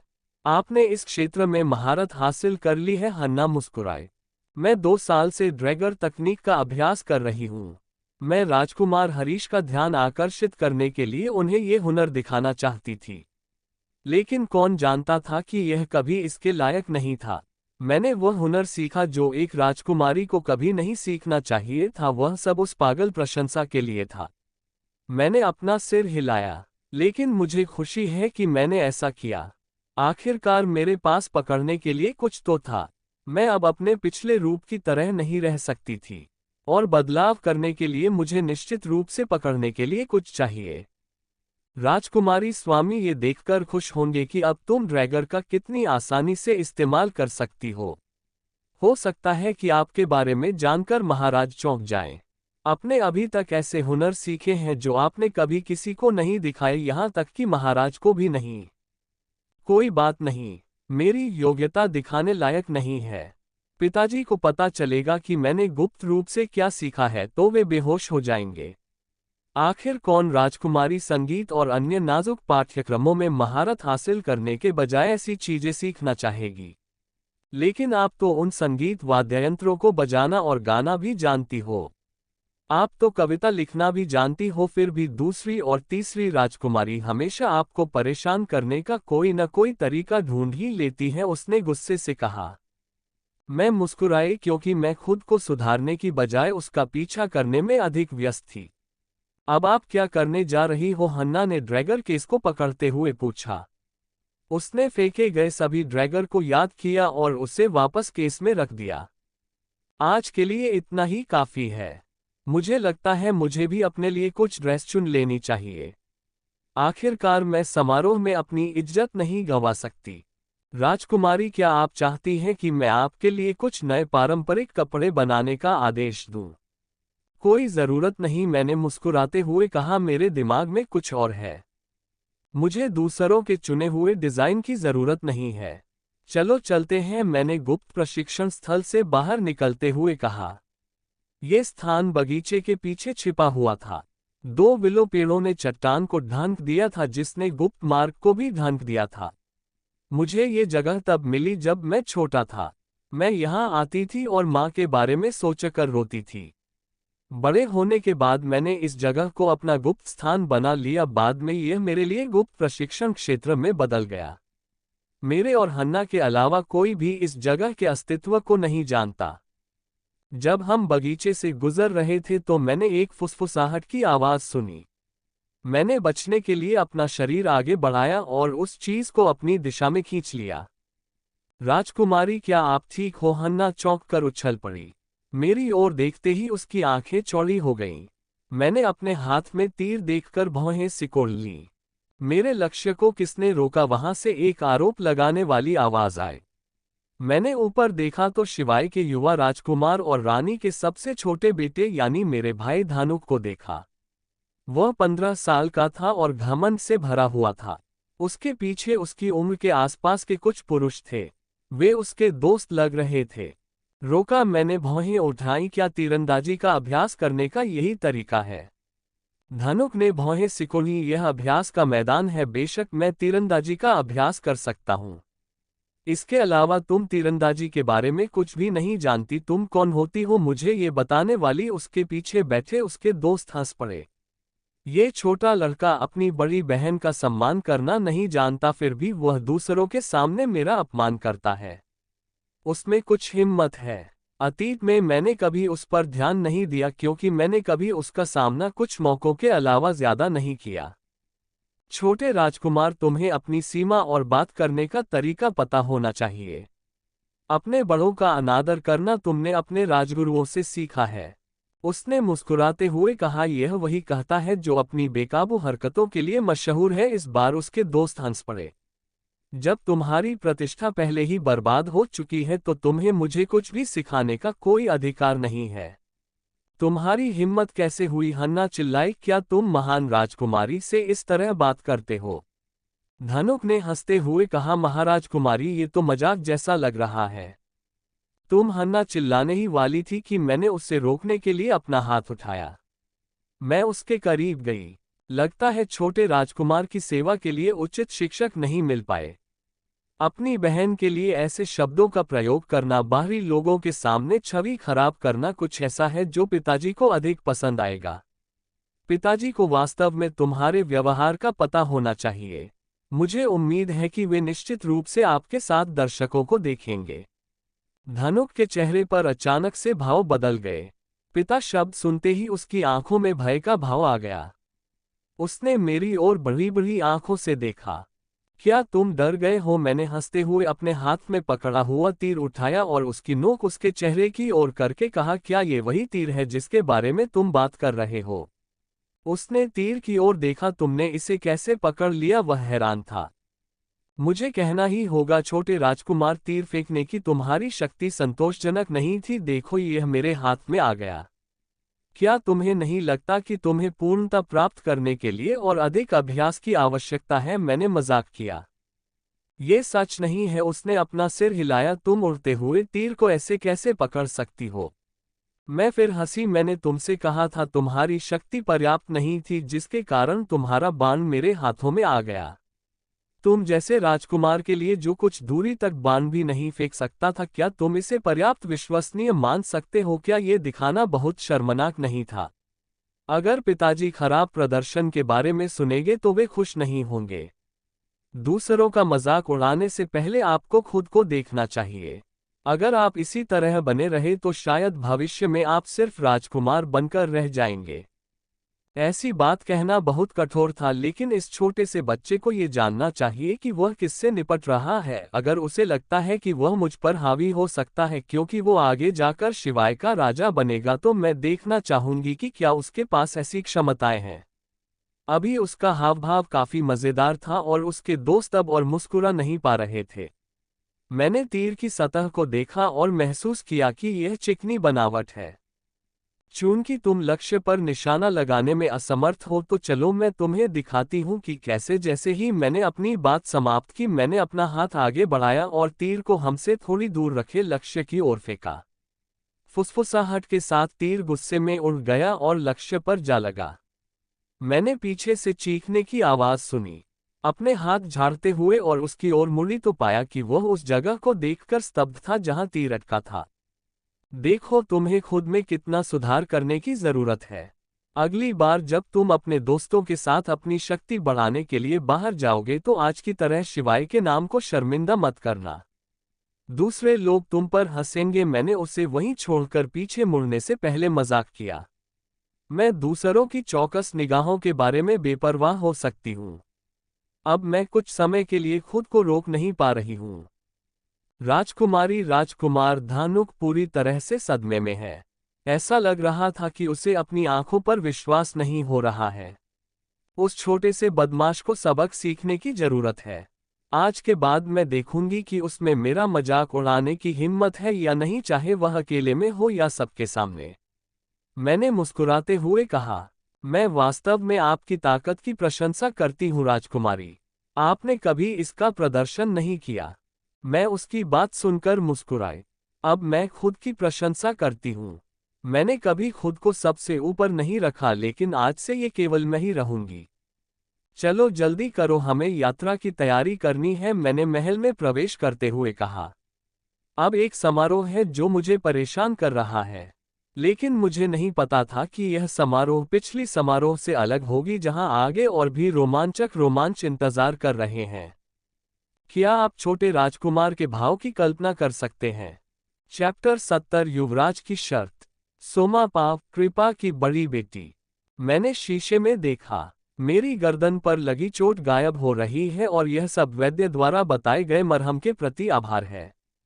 मुझे खुशी है कि मरहम ने जल्दी काम किया, खासकर मिन्नेग्रा के निमंत्रण आने से पहले। मैं यह मौका नहीं खो सकती थी। मुझे शाही नृत्य में भाग लेना है। बड़ी बहन को नमस्कार। हंसिका मुस्कुराते हुए अंदर आए। हाँ, क्या हुआ? तुम गुस्से में लग रही हो। नौकरानियों को हटाने से पहले मैंने उसकी तरफ देखा। तुम क्या सोचती हो, उस कुतिया की वजह से मुझे चोट सहनी पड़ी? उस बदतमीज औरत की हिम्मत थी कि उसने मेरी गर्दन पकड़ ली। मेरा मन कर रहा है कि मैं सैनिकों को आदेश दूं कि अभी उसका सिर काट दूं, मैंने गुस्से से कहा। मैं खुद को रोक नहीं पाए और महसूस किया कि मेरा सीना आग में जल रहा था। बड़ी बहन, आप ठीक तो हैं? हंसिका चिंतित दिखी। ये गुस्सा आपको बिल्कुल भी अच्छा नहीं लगता। माँ ठीक कहती है, आपको गुस्सा करके अपनी सेहत खराब नहीं करनी चाहिए। मैंने गहरी सांस ली। मुझे पता है। तुम यहाँ क्यों हैं? क्या तुम्हारे पास चर्चा करने के लिए कुछ है? मैं तुम्हें माँ से मिलवाने के लिए यहाँ आई हूँ। उनकी निजी नौकरानी ने मुझे बताया है कि माँ हमसे अपने कक्ष में मिलना चाहती हैं। चूंकि यह मामला है तो चलो चलते हैं। लेकिन मैं तुम्हें फिर से याद दिला दूं, तुम्हें चोट के मामले पर बात करने की अनुमति नहीं है। मैं नहीं चाहती कि माँ को ऐसी छोटी मोटी बात पता चले। वह हमेशा दूसरे कामों में व्यस्त रहती है। मैं समझ गई दीदी, मैं माँ को कुछ नहीं बताऊंगी। हंसिका ने सिर हिलाया। संतुष्ट महसूस करते हुए मैंने मुस्कुराया और उसे कमरे से बाहर ले गई। मुझे एक बेवकूफ से बदला लेने का मौका मिलेगा। मैं देखूंगी कि वह तब क्या करेगी। जल्द ही हम माँ के कमरे में पहुंच गए। दरवाजे के बाहर इंतजार कर रही नौकरानी ने झुककर हमारे लिए दरवाजा खोला। हम अंदर गए तो पाया कि माँ अपनी नौकरानियों को कुछ निर्देश दे रही थी। जब उसने हमें देखा तो वह गर्मजोशी से मुस्कुराए। तुम दोनों आखिरकार यहाँ आ ही गए। पहले बैठो, हमें कुछ महत्वपूर्ण बात करनी है। उसने हमें सोफे पर बैठने का इशारा किया। माँ, क्या बात है? क्या आप कुछ कहना चाहती हैं? मैंने पूछा। हाँ, जैसा कि आप दोनों को मिनागारा की शाही समारोह के बारे में पता है, मुझे आपसे बात करने की जरूरत है, उसने कहा और हमारे चारों ओर नौकरानियों को देखते हुए एकांत घोषित किया। नौकरानियों ने हमें एकांत देते हुए झुककर कमरे से बाहर निकल गईं। जैसा कि मैं कह रही थी, यह पहली बार है जब हम मिन्नागारा जा रहे हैं। आप दोनों को शिवाय का गौरव बढ़ाना होगा। आप दोनों शिवाय की असली राजकुमारी हैं और मैं चाहती हूं कि आप शिष्टाचार पे अधिक ध्यान दें। कोई बात नहीं अगर हम ये से नहीं है, लेकिन है तो हम शाही परिवार। माँ, क्या वह नीच भी समारोह में आएगी? हंसिका ने पूछा। माँ ने आह भरते हुए कहा, मैंने तुम्हारे पिता से इस बारे में बात की है, लेकिन वे उसे यहाँ छोड़ने के विचार के खिलाफ हैं। तुम्हारे पिता के अनुसार निमंत्रण में सभी के नाम सूची में थे, इसलिए उसे इसमें शामिल होना ही होगा। मैंने भौहें सिकुड़ी। क्या मिन्नागारा को उसकी बदनाम छवि के बारे में पता नहीं है? मेरा मानना है कि एक बार जब वे ये सुन लेंगे तो वे निश्चित रूप से निमंत्रण से उसका नाम हटाना चाहेंगे। अब कोई बात नहीं, हम इस मामले में कुछ नहीं बदल सकते। मिन्नागारा दूसरों जैसा नहीं है। ये देश मजबूत है, शक्तिशाली है। मिन्नागारा के लोग शक्ति और ताकत चाहते हैं, इसलिए तुम दोनों को इसके बारे में सतर्क रहने की जरूरत है। दूसरों के दबाव में मत आना। जब हम मिन्नागारा पहुंचेंगे तो हमें स्थिति के अनुसार समझौता करना होगा, माँ ने निर्देश दिया। माँ, मैंने सुना है कि मिन्नागारा के राजकुमार और राजकुमारी बहुत सुंदर हैं। उनका आकर्षण असाधारण है, खासकर युवराज। मैं जानना चाहती हूँ कि यह कितना सच है? हंसिका ने उत्साह से पूछा। जब तुम उन्हें खुद देखोगे तो तुम्हें पता चल जाएगा, माँ मुस्कुराए। एक और बात है, मैंने सुना है कि रानी राजकुमार के लिए एक अच्छा साथी खोजने की कोशिश कर रही है, इसलिए सभी युवतियों को पार्टी में आमंत्रित किया गया है। यह उनके बेटे के लिए सही महिला चुनने का भी एक मौका था। अगर मेरी गणना गलत नहीं है तो वह पार्टी में एक अच्छी तरह से व्यवहार करने वाली राजकुमारी की तलाश करेगी। यह उनके साथ संबंध बनाने का एक शानदार अवसर है। यदि आप में से कोई भी रानी को प्रभावित कर सकता है तो आपके पिता अधिक खुश होंगे। महामहिम युवराज का दुल्हन चयन समारोह, मैंने आश्चर्य से कहा। हाँ, ये समारोह सिर्फ ऊपरी खिताब के लिए है, असल में इसका मतलब एक आदर्श दुल्हन ढूंढना है। सोमा, तुम्हें बचपन से ही कड़ी ट्रेनिंग दी गई है। हंसिका अभी इसके लिए छोटी है, लेकिन तुम रानी का दिल जीतने का मौका ले सकती हो। अगर तुम रानी और युवराज दोनों को प्रभावित कर सकी तो ये तुम्हारे लिए बहुत सम्मान की बात होगी। मैं इस संभावना के बारे में सोचते हुए शर्मा गई। मैंने सुना था कि मिन्नागारा के युवराज बहुत सुंदर है। उनके पास बहुत ताकत है और वह कई बार युद्ध में भाग ले चुके हैं, फिर भी उन्हें अब तक कोई नहीं हरा सका। अगर मैं ऐसे आदमी की पत्नी होने के कारण ही उसे हरा सकती हूं तो मेरा अस्तित्व सार्थक है। मैंने मुस्कुराते हुए कहा, मैं अपना सर्वश्रेष्ठ प्रयास करूंगी माँ। देखो अपनी तरफ, तुम अभी से शर्मा रही हो, जब तुम युवराज को असली में देखोगी तो क्या होगा? माँ ने चिढ़ाते हुए कहा। मैं खुद को शर्म से लाल होने से नहीं रोक पाए। युवरानी की उपाधि कौन नहीं चाहेगा? मुझे विश्वास है कि मैं महारानी और खुद युवराज का दिल जीत सकती हूँ। मुझे इसके लिए प्रशिक्षित किया गया है और मैं इसका अच्छा उपयोग करूंगी। मैं उन्हें मेरी उपेक्षा करने का मौका नहीं दूंगी। मिन्नागारा राज्य एक दुर्जय देश के रूप में जाना जाता था, जो पूर्व में स्थित था और चारों ओर की सुंदरता मनमोहक थी। लेकिन कमजोर व्यक्तित्व के लिए कोई जगह नहीं है। लेकिन वर्तमान में मिन्नेगारा का शाही महल हलचल से भरा हुआ था। नौकरानियां शाही समारोह की तैयारी में व्यस्त थीं। हर कोई बात करने के लिए बेताब लग रहा था। रानी मृणाल का पाव, और तेजी से काम करो, हमारे पास समारोह के लिए ज्यादा समय नहीं बचा है। अगर तुम सब कछुए की गति से काम करोगी तो काम समय पर कैसे होगा? मैंने उन नौकरानियों को डांटा। उनका काम सामान्य से धीमा लग रहा था, जिससे दिल में असंतोष पैदा हो रहा था। महारानी, सब कुछ समय पर हो जाएगा, कृपया आप ज्यादा चिंता न करें। हवा मेरी निजी नौकरानी ने कहा। मैंने उसकी ओर देखा। मैं कैसे आराम कर सकती हूँ? मेरी बेटी आखिरकार 20 साल की हो गई है और यह समारोह उसकी आने वाली उम्र की घोषणा करेगी। मुझे अभी भी ऐसा लग रहा था जैसे मैंने उसे अभी अभी अपनी बाहों में पकड़ा है, फिर भी मेरा छोटी राजकुमारी इतनी जल्दी बड़ी हो गई है। ये सच है, राजकुमारी बड़ी होकर एक सुंदर लड़की बन गई है।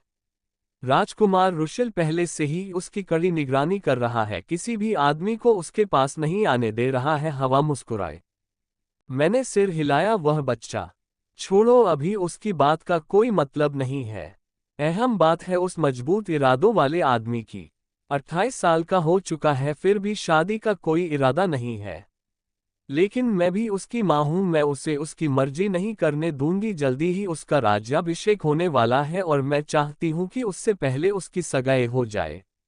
लेकिन महामहिम बहुत सख्त हैं। जो राजकुमारियां उनकी प्रशंसा करती थीं और उनके करीब जाना चाहती थीं, उन्हें भारी मन से वापस कर दिया गया। ऐसा लग रहा था जैसे महामहिम का उनसे मिलने का कोई इरादा ही नहीं है। मैंने भौहें सिकोड़ते हुए कहा, यह ठीक नहीं होगा। वह कब तक अकेले रहना चाहता है? शायद तब तक जब तक उसके बाल सफेद न हो जाए। मैंने उस व्यक्ति की ओर देखा जो अभी अभी अंदर आया था। क्या मतलब है तुम्हारा? वह तुम्हारा भाई है। मैंने उसे घूर कर देखा। मैं क्या करूं? मां रुशिल ने लापरवाही से कंधे उचकाए। बड़े भाई को तो लगता है कि नाजुक चीजों से नफरत है। मैंने तो उनसे पूछा भी था कि उन्हें कैसी औरत चाहिए।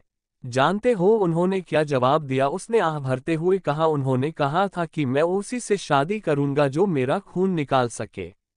मेरी आंखें चौड़ी हो गईं। ये कैसी शर्त थी? मैंने जो सुना उस पर मुझे यकीन नहीं हुआ। किस राजकुमार ने शादी करने के लिए ऐसी शर्त रखी? राजकुमारियां कोमल, नाजुक और गुणी होती हैं। बेरहम राजकुमार के नाम से मशहूर व्यक्ति का खून निकालना कोई मजाक नहीं है। मैंने गुस्से में अपनी मुट्ठी भींच ली। वो ये जानबूझकर कर रहा है। माँ, वह किसी के भी द्वारा शर्त पूरी करने के बाद शादी के लिए तैयार है, रुशिल ने फिर कहा। तुम्हें उससे बात करनी चाहिए थी। वह तुम्हारा भाई है। मैंने उसे घूर कर देखा। रुशिल ने दर्द भरी कराह भरी, माँ, आप मुझे उससे बहस करने के लिए स्वीकार नहीं कर सकती। आप जानती हैं कि वह मेरी बात नहीं सुनेगा। वह तो पिताजी की बातें भी नहीं सुनता, वह मेरी बातें कैसे मानेगा? मैंने आह भरी, मैं अपने बेटे के लिए सही साथी कैसे ढूंढूंगी? कौन सी राजकुमारी उसका ध्यान आकर्षित करने के लिए उसे नुकसान पहुंचा सकती है? ऐसी हालत सुनने में हंसने जैसी है। अफसोस, मुझे नहीं पता कि मैं इस आदमी के साथ क्या करने जा रही हूं। क्या मुझे अपने बुढ़ापे में अपने पोते पोतियों का चेहरा देखे बिना ही रहना पड़ेगा? हवा मुस्कुराई। महारानी, जब युवराज ने ऐसी शर्त रखी है तो यह अवश्य ही नियति होगी। मुझे विश्वास है कि कोई तो होगा जो उनका कार्य पूरा करेगा और उनका दिल जीत लेगा। मैंने असहाय होकर पूछा, वह महिला कब आएगी? जवाब तो किसी को भी नहीं पता। युवराज राघव, बजना, भाड़ में जाओ। क्या तुम इतनी ताकत का इस्तेमाल करने जा रहे हो? राणा ने गाली देते हुए भौहें सिकुड़ी। मेरे हमले को रोकने की कोशिश करते हुए उसका चेहरा मुड़ गया। उसकी तलवार मेरी तलवार को रोकने की पूरी कोशिश कर रही थी, लेकिन मैं देख सकता हूं कि उसकी पोरें सफेद हो रही हैं। वह अपनी पसंद के हिसाब से तलवार को बहुत जोर से पकड़ रहा है। मैंने मुस्कुराते हुए कहा, मैंने सुना है कि तुम पहाड़ों पर जाकर गुरुओं से शिक्षा लेते हो, फिर भी तुम ये सीखा कर लौटे हो। तुम तो एक छोटा सा झटका भी नहीं झेल सकते। तुम किसका मजाक उड़ा रहे हो? उसने गुस्से से कहा, कौन जानता था कि तुम में बैल जैसी ताकत होगी। अपना मजाक अपने पास ही रखो। तुम साफ साफ क्यों नहीं कहते कि तुम मुझसे जलते हो, इतना दिखावा क्यों कर रहे हो? मैंने उसकी टांगों पर लात मारने से पहले अपनी भौहें उठाई। वह गाली देकर जमीन पर गिर पड़ा। मैंने अपनी तलवार उसकी ओर तान दी और उसे सबसे अच्छी मुस्कान दी। अफसोस, पहाड़ों में तुम्हारा प्रशिक्षण व्यर्थ गया। तुम अब भी पहले की तरह हीन हो। तुम्हें गर्व से अपना सीना फुलाने की जरूरत नहीं है। तुम मेरे बचपन के दोस्त हो, यही वजह है कि मैं कुछ दया दिखा रहा हूं और तुम्हें ये राउंड जीतने दे रहा हूं, उसने बेफिक्र भाव से कहा। मैंने अपना सिर हिलाते हुए तलवार वापस ले ली। बकवास, मैंने कहा और अपनी तलवार की ओर देखा जो सूरज के नीचे चमक रही थी। राणा अपने कपड़े झाड़ते हुए जमीन से उठे। मैंने सुना है इस बार महारानी तुम्हारे लिए लड़की ढूंढने के लिए बहुत व्याकुल है। बताओ, क्या इस बार तुम घर बसा रहे हो? क्या बकवास है? मैंने उसकी तरफ नहीं देखा। तुम अपनी माँ को जानते हो, वह तुम्हारे लिए एक रिश्ता ढूंढने की कोशिश कर रही है। मैंने तो ये भी सुना है कि सभी युवा राजकुमारियों को इस समारोह में आमंत्रित किया गया है। वह एक चिढ़ाने वाली मुस्कान देते हुए उसके करीब गया। मुझे लगता है मेरे प्यारे दोस्त, तुम उनकी व्यवस्थाओं से दूर नहीं जा पाओगे। मुझे कोई दिलचस्पी नहीं है। मैंने अपनी तलवार को कपड़े से पोंछकर साफ किया। मुझे उसकी टिप्पणी की कोई परवाह नहीं है। तुम किस तरह के आदमी हो? राणा ने कराहते हुए कहा। जब बात खूबसूरत महिलाओं की आती है तो दूसरे आदमी उत्तेजित हो जाते हैं, लेकिन तुम खुशी का एक निशान भी नहीं दिखा रहे हो। इसमें खुश होने की क्या बात है? मैंने उससे पूछा। ये सिर्फ एक औरत है। ऐसा नहीं है कि अगर मैं उन्हें दिलचस्प नहीं पाता तो धरती टूट जाएगी। मैंने आंखें घुमाते हुए फिर से अपनी तलवार पर ध्यान केंद्रित किया। मुझे लगता है कि मेरी तलवार वाकई बहुत खूबसूरत है। वाह, क्या पसंद है? राणा ने मजाक उड़ाया। क्या तुम शादी के लिए किसी औरत को नहीं ढूंढना चाहते? तुम अपने राज्य के लिए कोई वारिस नहीं चाहते? अगर मुझे वह महिला नहीं मिल सकती जो मैं चाहता हूं तो मुझे कोई नहीं चाहिए। मैं अविवाहित रह सकता हूं और रुशिल के बेटे को राजगद्दी पर बिठा सकता हूं। इससे कोई फर्क नहीं पड़ता। आखिर तुम्हें कैसी औरत चाहिए? उसने कराहते हुए कहा। तलवार पोंछते हुए मेरा हाथ रुक गया। औरत का मामला ऐसा है जिसमें मुझे कभी कोई दिलचस्पी नहीं रही। अगर मैं मर्दाना इच्छा पूरी करना चाहता हूं तो मैं किसी भी औरत का इस्तेमाल कर सकता हूं। लेकिन ये शारीरिक इच्छा को पूरा करने के बारे में नहीं है। मुझे संतुष्टि चाहिए। मुझे आंखों में कुछ अच्छाई चाहिए। सिर्फ वही औरत मुझे संतुष्ट कर सकती है, चाहे वह शारीरिक इच्छा हो या दिल की। चूंकि तुम इतने उत्सुक हो इसलिए मैं तुम्हें बता दूंगा। मैंने पोंछना बंद कर दिया और उसकी ओर देखा। मुझे एक ऐसी महिला चाहिए जो मुझ पर हथियार चला सके और मेरा खून निकाल सके। क्योंकि जिस महिला में मुझे चोट पहुंचाने की हिम्मत है वह सबसे मजबूत है। मैं आराम करने वाले क्षेत्र की ओर चला गया। इसके अलावा सिंहासन शक्ति चाहता है जो इसे नियंत्रित कर सके, इसके लिए लड़ सके। कोई कमजोर शरीर नहीं जो अपनी ही पोशाक पर ठोकर खाकर गिर जाए। क्या बकवास है? राणा मेरे पीछे से चिल्लाया। क्या तुम गंभीर हो? ये कैसी हालत है? औरतें नाजुक होती हैं, उन्हें संभाल कर रखना और उनकी रक्षा करना जरूरी है। तुम्हारी हालत देखकर तो मुझे लगता है कि राजकुमारी वहीं बेहोश हो जाएगी। मुझे उनके जीवन या मृत्यु से कोई लेना देना नहीं है। मुझे कोई ऐसा चाहिए जो मेरी मदद के बिना अपनी रक्षा कर सके। अगर वह ऐसा करने में असमर्थ है तो वह सिंहासन की शक्ति को कैसे संभालेगी? Thank you. आपको नोवेल कैसा लगा कमेंट करें। लाइक और शेयर करना न भूलें। नेक्स्ट पार्ट देखने के लिए चैनल को सब्सक्राइब करें।